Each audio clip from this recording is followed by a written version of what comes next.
also have Vanessa Reyes here, my colleague at TECO, and we are going to be talking about our experience with eGain, so we're happy to be here.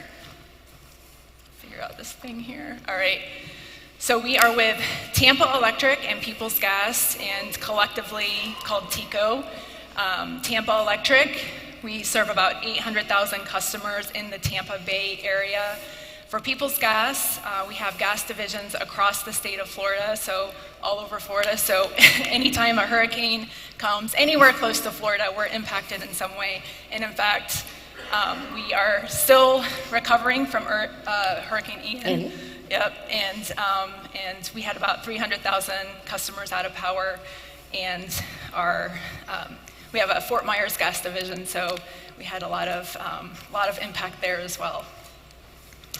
We are part of the Emera family. It's a Canadian-based company, and we're about 61% of the whole portfolio. So my name is Melissa. I graduated from USF in Tampa with my bachelor's and my master's, and funny enough, I started my career as a CPA. So how I got into customer experience, I don't know. But I started at Tampa Electric as an auditor and made my way to customer experience, and so I definitely have a passion for it, and I've stayed there for about five or 6 years. Since my time in customer experience in 2017, we have done a lot, really a customer transformation that we're going to talk a little bit about, all starting when we rolled out our new CRB system in 2017, and our first ever portal where customers could log in. Can you believe it? Just 5 years ago, we didn't even have a portal. And so I'm going to let Vanessa introduce herself. Yes, so a little bit about myself, Vanessa Reyes. I also graduated from USF with a bachelor's in leadership and change management. Been with TECO for about 7 years now, and transitioned to our policy and procedures team in 2018. So ties back into our CRB launch. We had to create all brand new procedures, so that was a nice undertaking there. And I've built partnerships throughout our entire organization with various process owners to document their processes and their procedures. A lot of areas did not have any of that outlined. So not only was it transitioning from our old system, but setting up stuff for our new system. And I was able to work very closely with eGain on the knowledge management, knowledge-based system, because that's basically what my group does. Back to Melissa. All right, so this is a quote that has really kind of embodied all of our customer experience strategy work, our roadmap, our digital transformation, and we've kind of talked a lot about it. It's been kind of a recurring theme within the day. But the last best experience anyone has anywhere becomes the minimum expectation for the experience that they want everywhere. And it's so true. I mean, you know, I can be laying in bed doing my Christmas shopping on Amazon, and just how easy and quick that is. And you know, even though we are a utility company, and you know, we provide a very basic commodity, electricity, you know, customers traditionally have wanted electricity to be affordable, they want it to be safe, and they want it to be reliable. But now they also want to do business anywhere they want, anytime they want, through any channel that they choose. And so a lot of things have changed in terms of customer expectations over the years. And so even though typically the utility industry is pretty slow to change, we have done a lot in the digital transformation area. So I mentioned in 2017 was really the beginning of our customer transformation. We implemented our new customer billing system, our customer portal, and then we rolled out our customer experience strategy that you see here. It's really around these 3 pillars: simplifying the experience, whether that's through technology, whether that's through processes and procedures, first call resolution, personalizing the experience, making sure that we understand what customers want and we're delivering based on the different needs and expectations of customers, and then partnering with customers in meaningful ways. Not all customers want the same thing, so really listening and understanding what matters to your customers. And this slide kind of shows some of the programs that we've rolled out over the years. And you'll notice with the kind of in the middle here where it says customer commitment training, we're going to talk a little bit about that. But these programs were not just focused on our customers, they were also focused on our employees. How do we empower our employees? And it really ties well into the very first presentation that we had this morning around customer obsession. And you're just talking about how we can't do that in silos. It's not just one area within the company. It's not just the agents on the phone. It really needs to be much broader than that. I'm sorry, my mouth gets so dry. And just thinking about the hurricane that we just had. Well, you know, our agents on the phone, they're answering the calls, they're listening to customers. Some customers have been out for days, not just hours. You know, they're sympathizing with the customers, they're trying to help them, but at the end of the day, it's the linemen that are out in the field restoring power. And so if you know, our energy delivery team is not working closely with our customer experience team, that customer experience is not going to be what we strive for.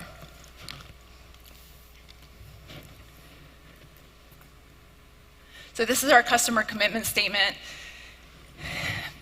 It was in 2018, I believe, we actually developed what we called the customer commitment training, and we have about 2,500 employees at Tampa Electric, about 600 or 700 at Peoples Gas. We did an in-person training, an hour-and-a-half long training, and you can imagine how difficult it is to get people in person even before COVID. You know, you think about, you know, the people at our power plant or the linemen, you know, they don't have time to sit in front of you and listen to you talk about the customer and how important the customer is and what matters to the customer. But we did it. We trained in person all 3,500-ish employees that year, and then since then we have made it an annual thing. We since have condensed it, made an online version. You know, COVID changed a lot of things, but it really mattered to us how our employees viewed the customer experience and how they saw their role in the customer experience.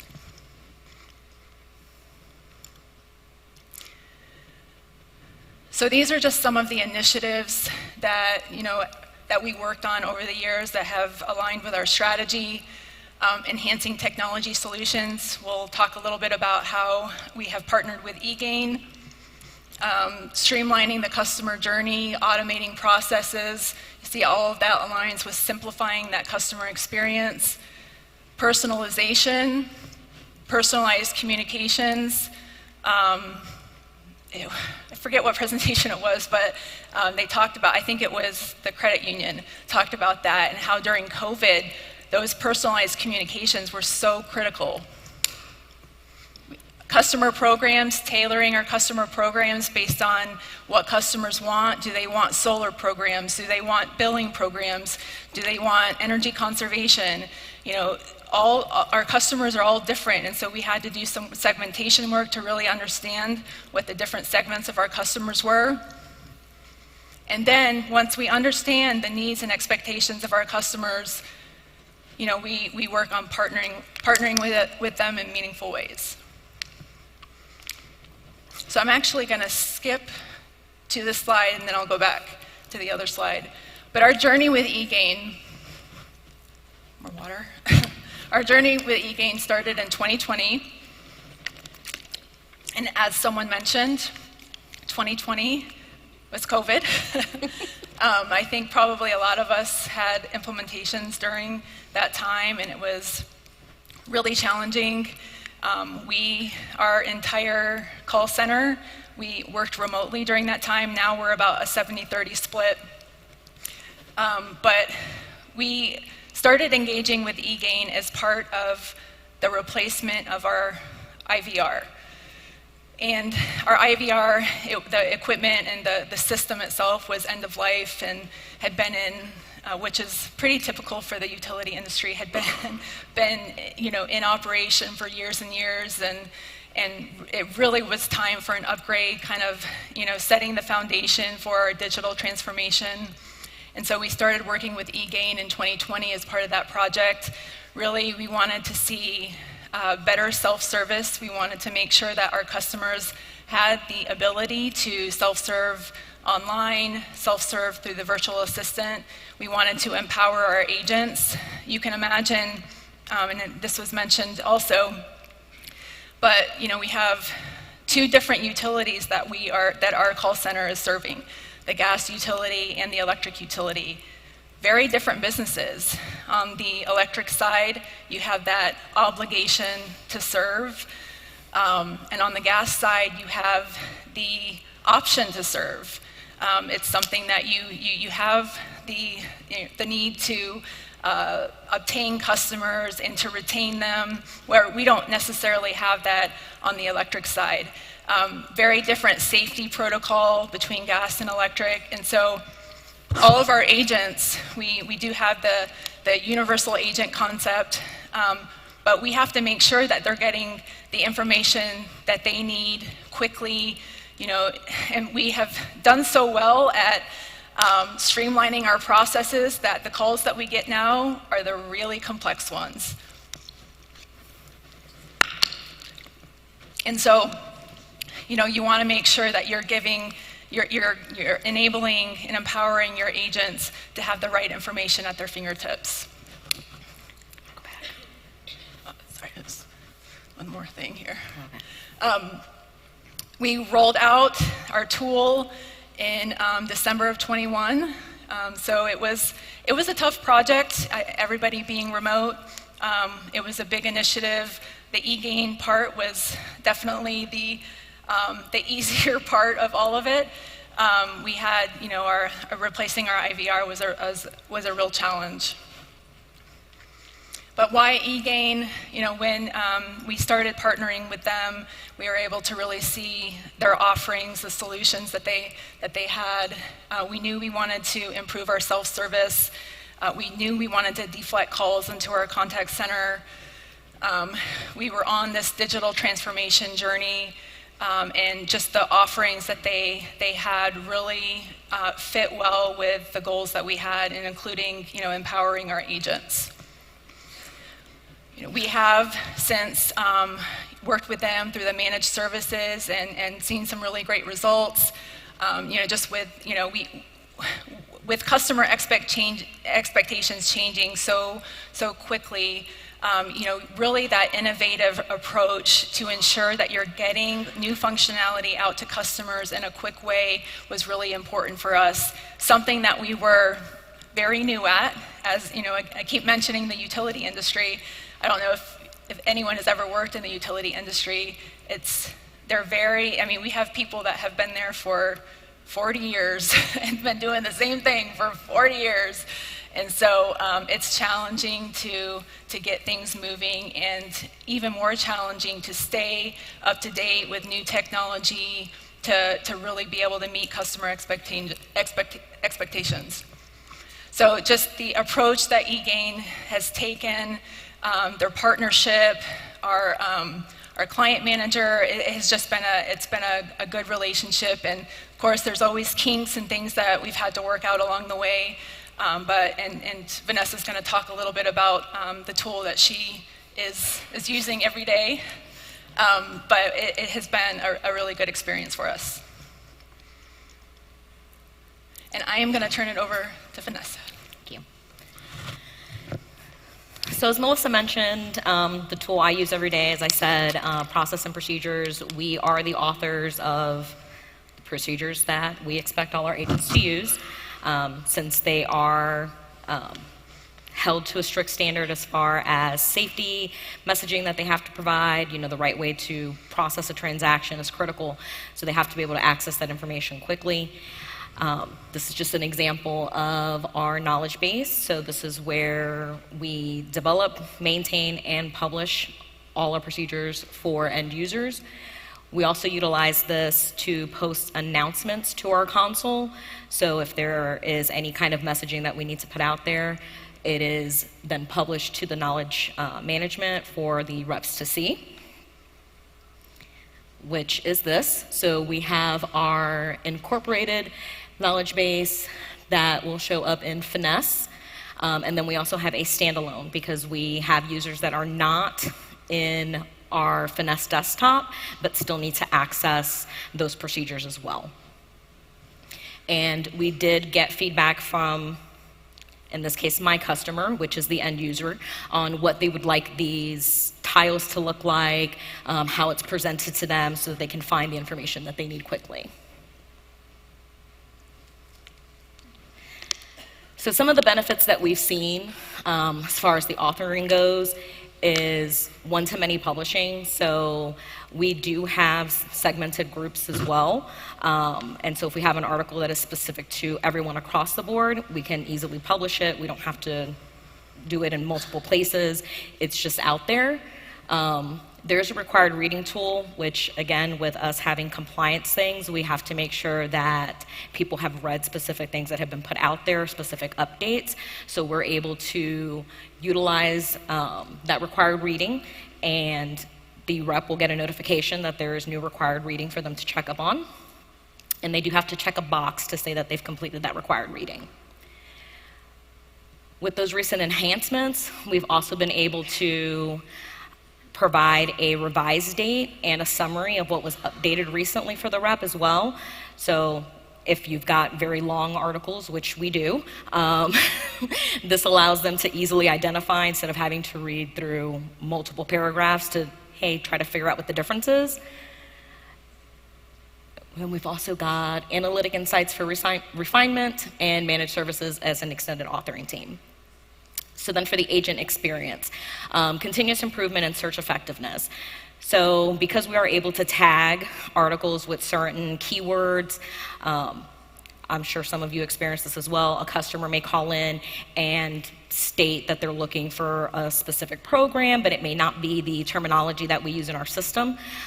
We can tag an article with that keyword, and so if the rep types that in, that article pops up. Personalization. So I know a couple of other people have mentioned this, but like I said, we do have different groups, and we have that one portal where all of our articles are published. By utilizing that personalization, we can ensure that whatever role that person is in, they only see articles that are applicable to them. So they don't have the noise of a procedure that does not apply to them and trying to figure out, oh, should I even be doing this transaction? They don't have the capability to. That's no longer an issue for them. We can also tag related articles, so at the end of a procedure, they can see other articles that maybe fall into that same category. So if a customer is looking for different payment options, we can tag various articles at the bottom of that, and the rep can just click on those to pull those up as well. As we've said, since they helped design it, to them it's visually more appealing. Before, what we used for our knowledge base, it was just kind of like, you know, just a plain white page with, here's you click on your articles and read your procedures. And then, as I mentioned, the carousel for important announcements. So it will scroll through. They can click on the actual announcement and get additional information. We can put links to other articles if it's something that we need to refer them to, so that they can find the information easily. And if it's not kept on the carousel, we do keep it in a topic in case they need to refer to it later. So if they were out, they can come back in and see anything that may have changed while they were on vacation or unavailable. I know somebody else did show the accordion functionality. Again, something that can pull up the article to be very compact, and then the rep can just jump to where they need to be. It's a great functionality. And then our guided helps. So for those scenarios that we have, especially emergency, the rep can just answer the questions and get to where they need to be, and we provide them with any of the disclaimers that they need to provide. We point them to any other sections that they need to be in so that they can specifically address the client that's on the phone. and they're not reading through, again, multiple different scenarios in a procedure. They can just easily access the information that they need. So back to Melissa. Thanks. You can imagine in those emergency situations, they can be very tense and chaotic feeling, but it's very important for the safety of our customers and our field technicians that the rep is following that, so that guided help really helps us a lot. So then we also rolled out the external piece for our knowledge management tool for our customers to be able to go to our websites. We rolled out new websites for tampaelectric.com and peoplesgas.com, so now customers can go and do keyword searches. They can search by topic for articles that are, whether it's safety or outage related. They can look at what articles are trending, and so it's much more interactive for our customers to be able to find the information that they want to read. We rolled out our virtual assistants. We have more plans for the virtual assistant. We want to make it transactional so that customers can use it to pay their bill or to view their bill or different scenarios like that. But right now, it really is helping to deflect calls into our call center because customers are getting their questions answered through the virtual assistant. And so, whether it's how to log into your account, what if you have trouble logging into your account, how do you report an outage, how do you, what are my bill payment options? And so, a lot of those calls would go into our call center, and now we're able to deflect a lot of that and help customers self-serve online. And it's, the same knowledge base, we're able to allow, internally to edit and then publish those articles to make sure that our customers are getting consistent, accurate information. A lot of times, especially around safety protocols and procedures, those things can change, and so it's important for us to get those messages out. Some benefits: we've seen a very great self-service rate. Availability 24/7. I mentioned earlier that it's no longer business hours that customers are wanting their information. It's based on their hours. When do they transact? When do they go online? And so it's really dependent on the needs of our customers, and that's 24/7. And you can't staff a contact center 24/7, and so this really gives us the opportunity to still serve our customers with that kind of support. The instant response in Tampa, there is a big need for multilingual, so we have that capability. Just a general increased customer engagement. We have customers going to our websites, and as we continue to introduce new functionality, now that our customers are becoming more engaged online, we'll see a better adoption rate as we go. And this just kind of talks through seeing our self-service rate kind of dip a little bit, but overall a very strong self-service rate, so we've been really happy with that. So what's next for us? I think you all know that it doesn't stop. It's not like you finally arrived to customer obsession. It's a constant journey that you are working towards. Technology is constantly changing. The expectations of customers constantly changing, and we're just kind of running behind trying to keep up with it. But we do anticipate on introducing the AI for, to be able to automatically suggest articles based on the conversation. We want to get better with the reporting so we can, really show and help kind of differentiate between the types of calls, the types of interactions. Approval workflow has been something that, we have, worked with and kind of struggled with. Around our policies and procedures from a compliance perspective, it's really important for us to have that approval. And then just continued enhancements. I mentioned the transactional chatbot, smart IVR. So, we continue to progress on our digital roadmap. I do want to just kind of brag about our JDP results. In 2017, we were in the 4th quartile, and now all of the drivers are in the 1st quartile, so we're really proud of that. That's it. Feel free if you need to ask questions or need to engage us or bounce ideas off, feel free to reach out to us. Thank you. Thank you.